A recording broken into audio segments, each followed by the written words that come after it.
So in terms of best supporting students in their thesis writing and their academic writing more generally, my first piece of advice would probably be just getting them to read lots of papers in the area, not just for the content for their PhD writing, but also for the structure and different subsections and language that those papers tend to use.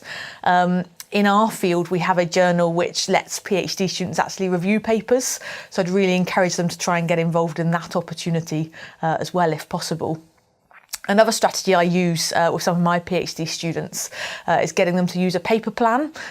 So I've got a bit of an example here. So we basically just get them to, when they're going through the different articles in the literature, putting these into this kind of table first of all, so structuring it by each of the subsections of their thesis.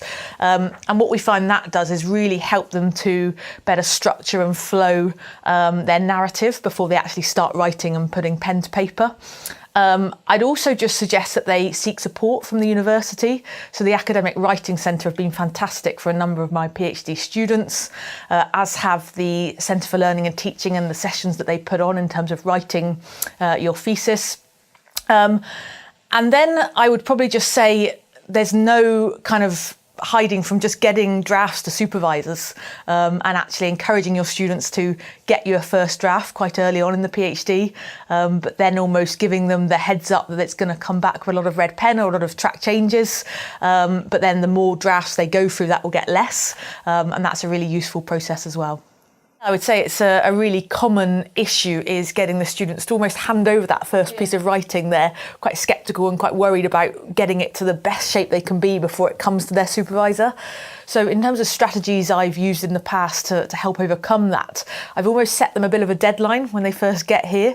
So giving them a couple months to really embed themselves in the literature, but then almost write a bit of a critical reflection, just 1,000 words on that literature that they've read.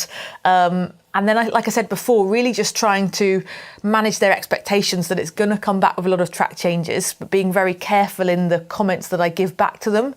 So making sure that it has a bit of this feedback sandwich so that I really pull out some positive points first of all, before going on to some of the more points for improvement and then finishing off on a positive as well. And I find that can help them to stay motivated and keep giving me the next drafts as well.